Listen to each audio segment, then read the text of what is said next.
Eh bien, bonjour. Nous voici arrivés à l'heure d'ouverture de notre webconférence. Bienvenue à tous. Aujourd'hui, sur cette webconférence que nous allons consacrer à la qualité de vie au travail, levier d'attractivité et de performance RH. Alors pourquoi est-ce que nous avons choisi ce thème aujourd'hui? Eh bien déjà parce que nous avons un expert qui a accepté notre invitation, donc Pierre Marzin, que je remercie d'être à mes côtés aujourd'hui et qui va dérouler l'intégralité de cette webconférence. Évidemment parce que eh bien, les entreprises sont de plus en plus nombreuses à investir le sujet de la qualité de vie au travail. Vous allez le voir au travers des chiffres que Pierre nous a rapportés, et que cette QVT est considérée évidemment comme un véritable facteur de compétitivité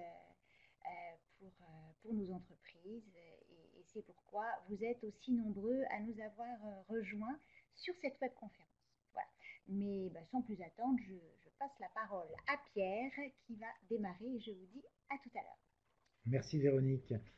Bonjour à tous et à toutes. Donc je suis Pierre Marzin, je interviens au nom de l'APEC sur ce sujet de la qualité de vie au travail comme un élément d'attractivité, de performance pour vos entreprises. Alors, j'utiliserai volontiers tout au long de cette présentation l'expression complète qualité de vie au travail ou QVT pour varier un peu les usages. Alors, sur cette notion de QVT, justement, de quoi parle-t-on, hein? Parce que l'on soit salarié ou que l'on soit dirigeant, bien évidemment, l'approche peut être différente, ou en tous les cas, on a cherché à savoir de quelle façon elle était appréciée par chacune de ces parties. Alors, première réponse à cette question. D'une part, la question le sujet de l'ambiance, de la relation avec les collègues est pour les deux populations le premier élément déterminant de la qualité de vie au travail. Le second élément, pour les salariés, est lié à la rémunération, hein, comme on le voit sur ce graphique, tandis que la relation entre les salariés et les supérieurs hiérarchiques est une notion qui préoccupe plus les dirigeants. Donc on voit déjà une distinction qui apparaît. Tandis qu'en troisième position vient la reconnaissance, et on va le voir tout au long de cette présentation. La reconnaissance est un élément extrêmement déterminant de la qualité de vie au travail pour les salariés. La rémunération n'échappe pas à la préoccupation des dirigeants quand il s'agit de qualité de vie au travail. Et la notion de relation vie perso, vie pro est le quatrième élément pris en compte par les salariés quand ils évoquent la qualité de vie au travail, tandis que sur cette quatrième place, c'est le cadre et l'aménagement du poste de travail qui est présenté par les dirigeants. Alors, c'est intéressant d'une part de voir qu'il y a des approches différentes, et là on n'est pas tellement surpris, mais surtout avec ces différents thèmes, on a finalement l'ensemble des éléments constitutifs de ce qu'est la qualité de vie au travail et de la façon dont on peut la faire évoluer. Alors, cette notion de qualité de vie au travail appréciée par les salariés ou par les dirigeants n'est pas une notion récente. C'est une notion qui a été formalisée dès 1972 lors d'une conférence de psycho du travail, de sociologues, de démographes aux États-Unis et à New York, et qui a même permis d'être formalisée autour de notions très précises comme l'intégrité physique, l'intégrité psychique, le développement du dialogue social et l'équilibre vie au travail et vie perso et vie professionnelle. Donc, c'est intéressant de voir que ces notions-là ont permis de nourrir une réflexion et une prise en compte par le législateur de ces notions-là dans les relations sociales telles qu'elles se sont développées en France dans les 40 dernières années. Alors, elles ont d'ailleurs été prises en compte dans les lois et dans les accords. Dès 2004, dans l'accord national interprofessionnel sur la mixité et l'égalité professionnelle. En 2008, sur le stress au travail, un autre accord national interprofessionnel.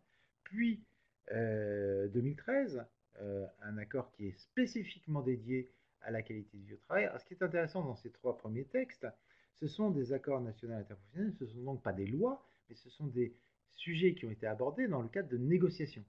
Donc ça veut dire que les partenaires sociaux sont très attentifs à l'évolution de la qualité de vie au travail, jusqu'à ce que ça soit traduit dans une loi, la loi Rebsamen, où la qualité de vie au travail va faire partie des trois notions relevant de la négociation annuelle obligatoire et qui donc confirment l'importance que cela a pour le législateur dans le développement économique français.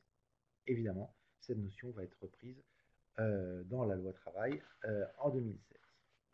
Alors, qualité de vie au travail, ça peut faire référence, ou en tous les cas, ça résonne avec les RPS, c'est-à-dire les risques psychosociaux. Dans la mesure où les risques psychosociaux sont l'évaluation de la santé au travail et que cette notion-là peut évidemment être prise en compte dans l'appréciation de la qualité de vie au travail.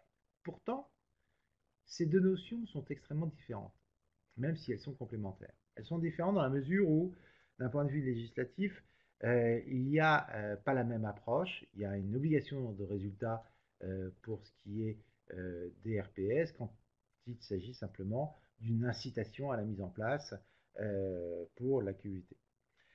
Le périmètre aussi, parce que le périmètre des RPS relève de la santé mentale au travail, tandis que la qualité de vie au travail est une approche intégrant bien évidemment la santé, le confort, le bien-être, mais aussi la dimension économique. Hein. Et on va le voir de quelle façon.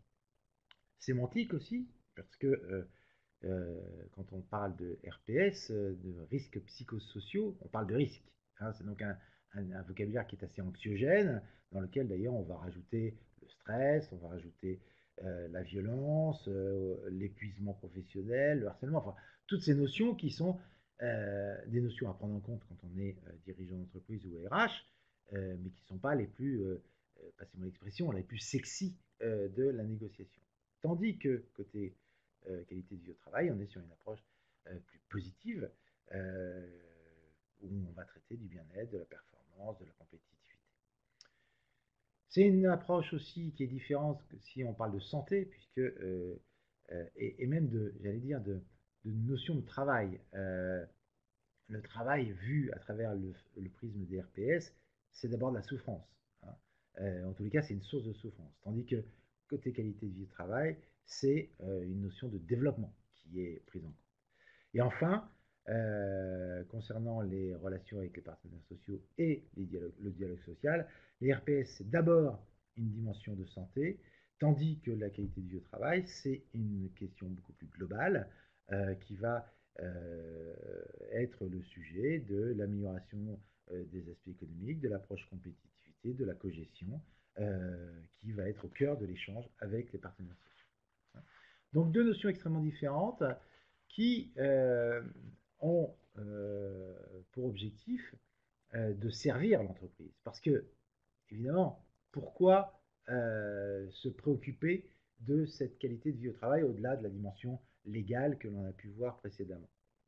Bah, d'une part parce que c'est une question qui vous préoccupe, vous dirigeants, et vous RH, vous voyez que vous êtes 78% à considérer que le bien-être est un enjeu pour l'entreprise. Hein. C'est un enjeu pour l'entreprise pour, d'une part, améliorer le climat social. Hein, 81% des interrogés pensent que c'est un levier d'amélioration du climat social, pour maîtriser l'absentéisme, pour attirer les talents, et on va décliner toutes ces notions à la fois de fidélisation mais aussi d'attractivité, pour nourrir les politiques RSE de l'entreprise, et enfin pour répondre aux obligations légales. Et là, je vais faire une petite parenthèse parce que c'est intéressant de voir que finalement, il y a assez peu des interrogés dans ce sondage, dans cette enquête, qui se préoccupent de qualité de vie au travail pour répondre aux obligations légales. Hein. Ça veut dire que les enjeux de la qualité de vie au travail sont d'une part perçus, appréciés et qu'ils sont appropriés par les RH interrogés. Hein. Donc ça c'est plutôt positif de voir ces réponses. Hein. Donc une vraie préoccupation des RH et des dirigeants pour que la qualité de vie au travail soit un élément important sur lequel on puisse travailler, améliorer et faire place à des, une amélioration des conditions de travail.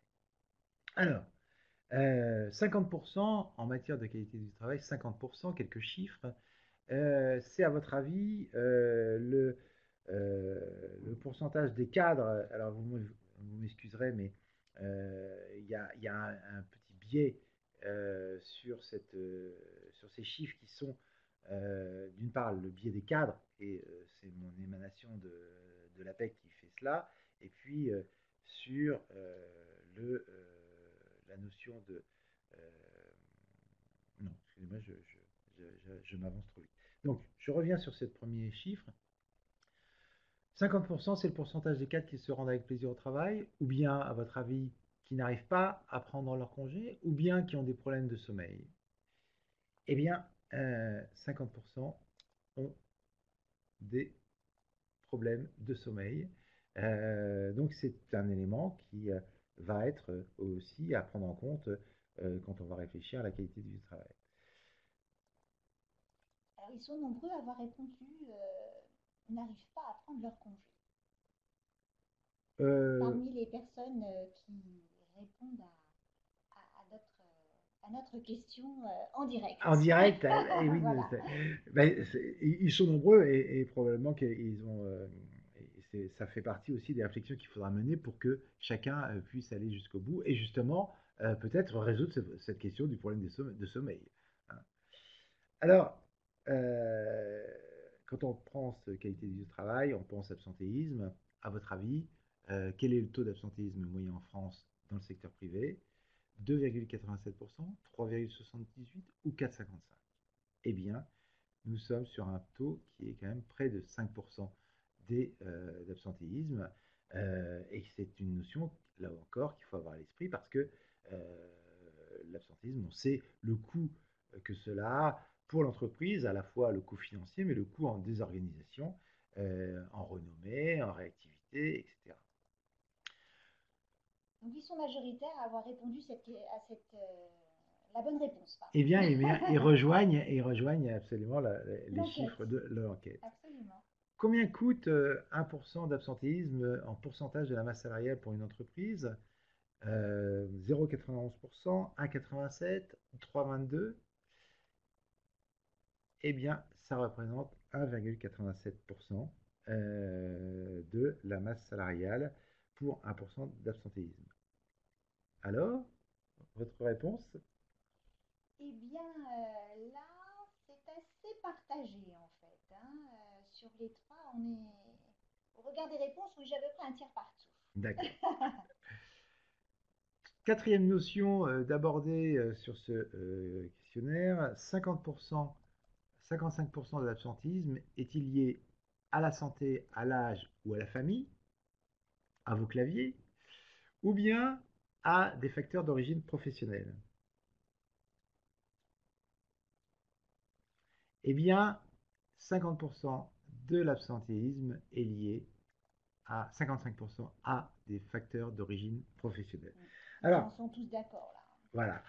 Donc c'est intéressant de voir ça parce que ça veut dire que on peut, en tant que dirigeant ou en tant qu'RH, essayer d'avoir la main pour améliorer justement ce taux d'absentéisme. Hein. Alors, quelle est la réalité aujourd'hui en Île-de-France et concernant cette qualité de vie au travail, hein. Euh, on est là sur des chiffres Île-de-France, mais où la segmentation est très marquée, mais qui sont tout à fait transférables à l'ensemble du territoire, hein. Donc, vous ne nous en voudrez pas, ceux qui nous écoutent et qui ne sont pas d'Île-de-France, ces chiffres restent une réalité utilisable pour vous, hein. Donc, 2 tiers des salariés franciliens jugent que leur qualité de vie au travail est bonne en Île-de-France. Deux lectures possibles. 2 tiers, c'est plutôt positif, et, et passons là notre chemin. Ou bien la dimension, la lecture plus pessimiste, de dire que y a quand même 1 tiers des salariés franciliens qui jugent pas bonne leur qualité de vie au travail. Donc, des notions à manier euh, avec précaution selon l'approche qu'on peut en avoir. Ce qui est plus intéressant, c'est le chiffre des 40% des salariés franciliens qui ont du mal à concilier vie professionnelle et vie personnelle. Pourquoi c'est intéressant? Parce que c'est un élément qui est déterminant et constitutif de la qualité du travail. Ce n'est pas le seul, mais on l'a vu et on va le voir encore. Euh, et sur lequel, là, peut-être, on peut réfléchir à la façon dont on peut l'améliorer. Je pense par exemple à le télétravail, qui est une notion très facile à utiliser pour améliorer la qualité de vie au travail. 26% des salariés qui évaluent très positivement leur qualité de vie au travail en Ile-de-France, j'ai dit très, hein, ont vu leur arrêt maladie dans l'année baisser considérablement, puisque pour ces 26% de salariés, 22%, il y a eu une baisse de 22% d'arrêt maladie. Donc, il y a une corrélation très nette et très évidente entre qualité de vie au travail et baisse de l'absentéisme. Enfin, pour 59% des salariés qui se sentent reconnus et qui cherchent à améliorer, qui se sentent reconnus au travail, 89% d'entre eux cherchent à améliorer leur façon de travailler, leur façon de travailler. Qu'est-ce qu'on peut traduire et conclure de ce chiffre?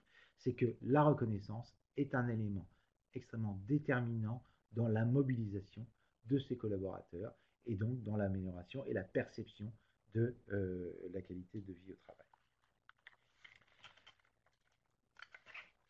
Alors, justement, on a parlé de perception, et c'est une notion extrêmement importante à avoir à l'esprit parce que il y a tout ce que vous allez pouvoir mettre en œuvre de manière très concrète et réelle sur l'amélioration de la qualité du travail, et puis il y a la perception. Il y a comment chacun des collaborateurs va finalement voir réellement l'amélioration, hein. Donc c'est une notion qu'il faut avoir aussi à l'esprit quand on met en place une réflexion, une démarche, des actions d'amélioration de la qualité de vie au travail. Ça veut dire quoi? Ça veut dire qu'il faut communiquer sur ces actions, il faut les expliquer, il faut les valoriser pour que cet investissement soit rentable, si vous me passez l'expression. Alors, quels sont les facteurs qui influencent cette perception, cette fameuse perception? D'une part, la reconnaissance au travail. La reconnaissance au travail, l'écoute, l'équité, on le sait, c'est un élément extrêmement déterminant dans l'appréciation de chacun d'entre nous et de nos collaborateurs de cette fameuse qualité de vie au travail. 76% d'entre eux, quand même, pensent que cette reconnaissance est extrêmement importante. 3 éléments qui viennent à égalité, ou à peu près, pour apprécier cette qualité de vie au travail. D'une part, le contenu du travail, avec sa variété des tâches, les responsabilités, l'autonomie. Et on reviendra sur cette question d'autonomie. Le mode de management au sein de l'entreprise, et là c'est important d'avoir conscience que le management a son rôle à jouer dans la perception de la qualité du travail, ce qui veut dire qu'il peut y avoir des actions menées à destination des managers pour leur faciliter ce bon management ou ce management positif. Et puis l'équilibre entre vie personnelle et vie professionnelle, comme on l'a vu précédemment. Voilà. Donc, retenir de cela, la reconnaissance est importante et la perception de la qualité de vie au travail. la qualité de vie au travail, c'est bien sûr un élément qui est apprécié en interne, hein, parce qu'un salarié heureux, c'est d'abord un salarié qui est 2 fois moins malade, qui est 6 fois moins absent, qui est 10% plus loyal, 31% plus productif et 55% plus créatif, hein. Donc, faisons en sorte que ce salarié soit le plus heureux possible pour que les performances de l'entreprise, évidemment, en bénéficient. Mais si on parle de la qualité de vie au travail en interne, il faut aussi avoir à l'esprit que vous avez besoin d'être attractif en tant qu'employeur. Vous avez besoin parce que vous cherchez des compétences, des talents qui sont aussi recherchés par vos concurrents, hein. Et la qualité de vie au travail est clairement un levier d'attractivité pour recruter les bonnes compétences dont vous avez besoin et dont votre entreprise a besoin. Euh, c'est aussi une notion qui va influencer la marque employeur, votre marque employeur. Cette fameuse marque employeur qui fait que l'on reçoit beaucoup de candidatures spontanées et des candidatures spontanées qualifiées ou qu'on n'en reçoit pas du tout, hein. C'est cette notion-là qui va jouer sur le rendement de vos offres d'emploi, hein. Euh, donc, cette qualité de vie au travail doit être prise en compte dans cette réflexion. Surtout et en fonction des publics que vous recherchez. Par exemple, la qualité de vie au travail va être très appréciée par les jeunes diplômés qui peuvent être le public les candidats que vous recherchez, hein.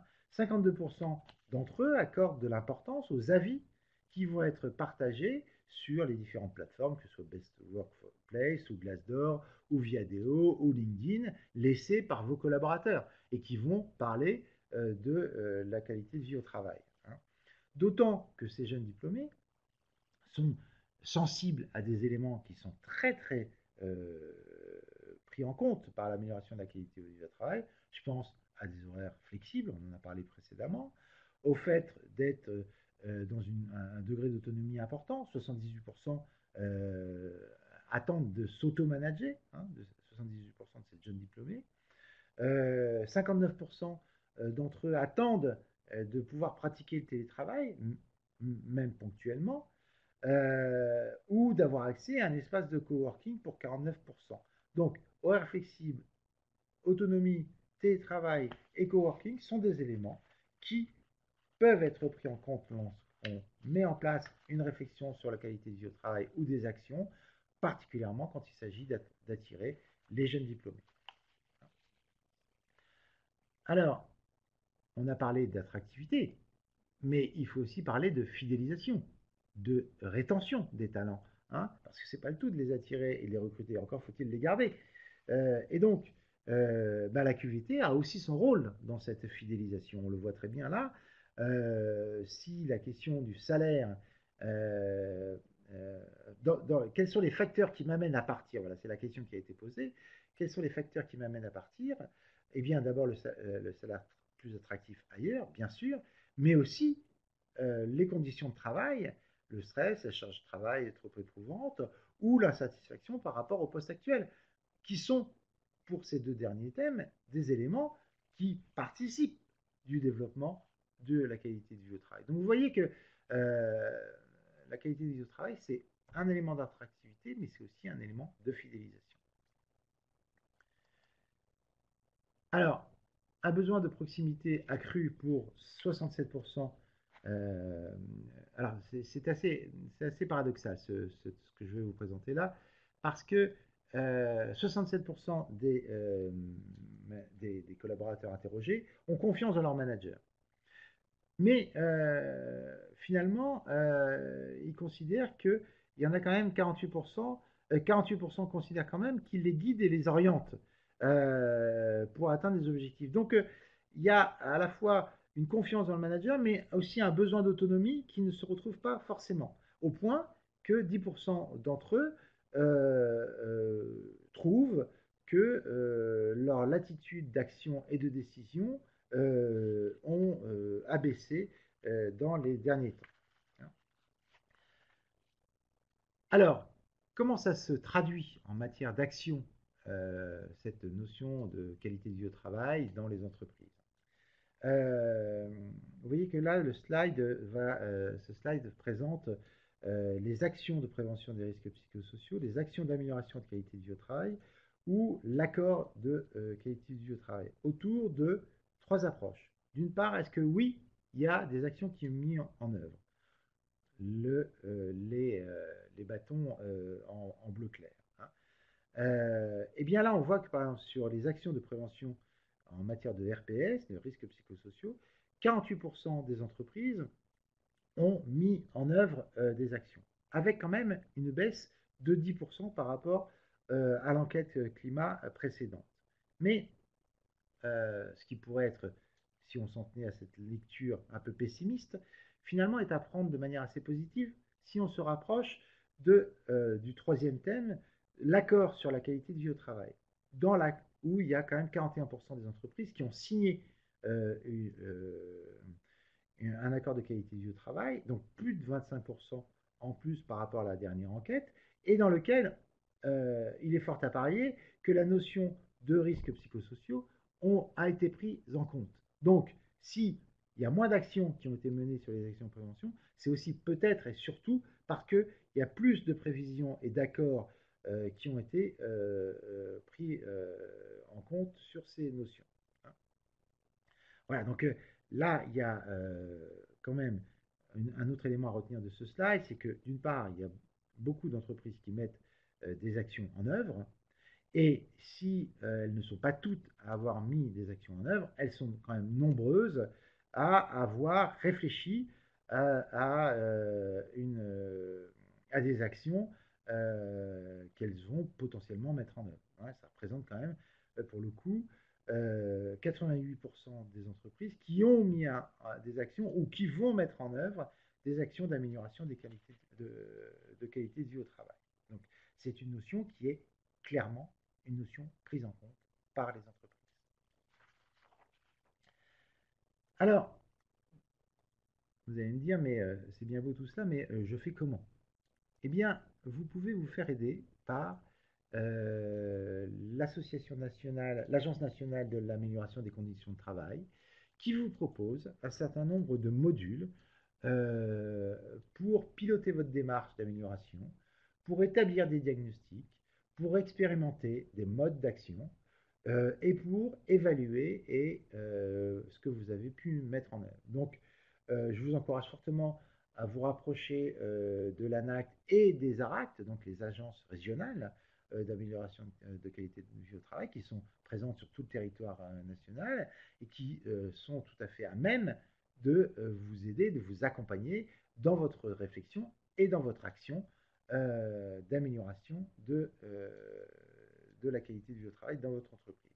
Ça vous permettra d'ailleurs, et vous le proposeront très certainement, d'avoir des indicateurs, parce que ce n'est pas le tout de mettre en œuvre des actions qui vont vous coûter à minima du temps, voire de l'argent, et susciter probablement aussi des attentes de la part de vos collaborateurs. Encore faut-il pouvoir mesurer les changements et les améliorations.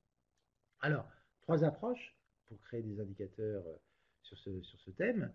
D'une part, des indicateurs liés à l'organisation, hein, sur l'âge, le turnover, la mobilité par exemple, sur la santé, bien sûr, taux de maladie professionnelle, l'absentéisme, l'accident du travail par exemple, et on l'a vu tout à l'heure, la question de la perception est extrêmement importante dans cette mise en œuvre de la qualité de vie au travail, et il faudra être capable de mesurer la satisfaction, les attentes, les sentiments d'équité qui vont être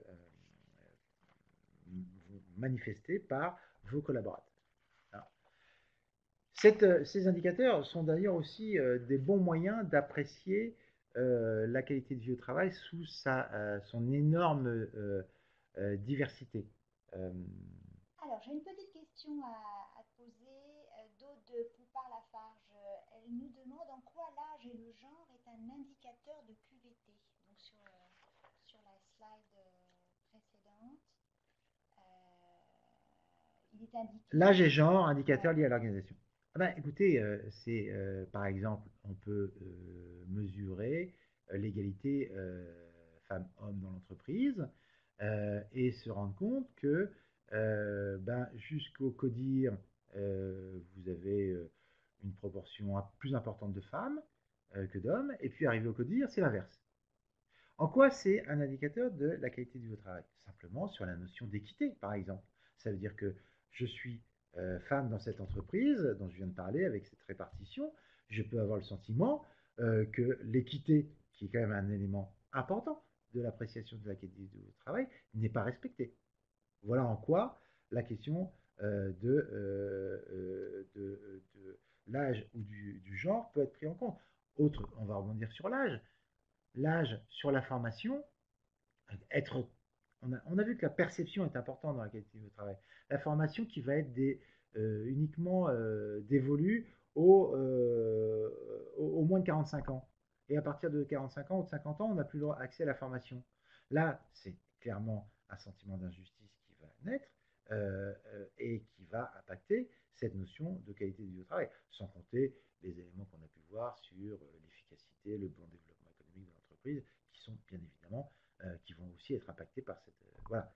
J'espère avoir répondu à votre question sur cette comment l'âge et le genre peuvent être impactants. Voilà, donc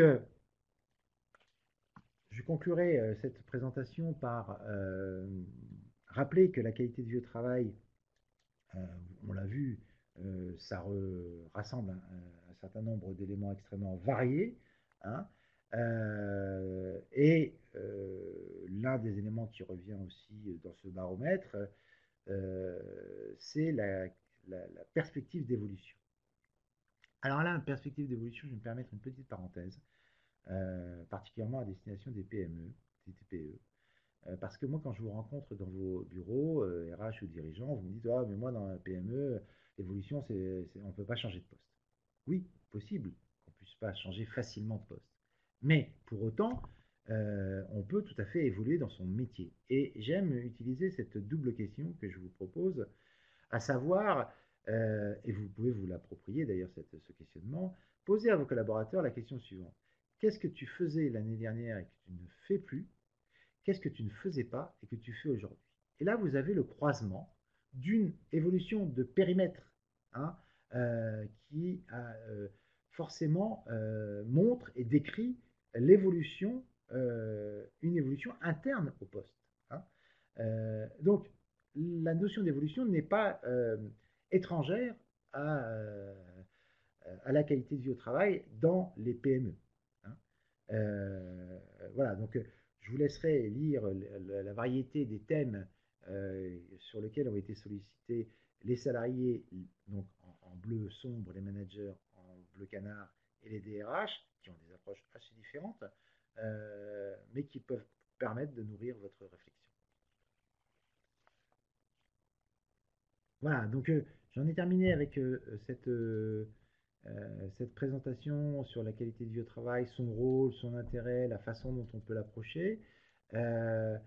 Vous pouvez nous retrouver, nous, à l'APEC, sur d'autres sujets, à travers des matinales. Donc, ce sont des petits déjeuners où on vous invite à aborder des thèmes comme le recrutement et le sourcing ou la formation à tout âge.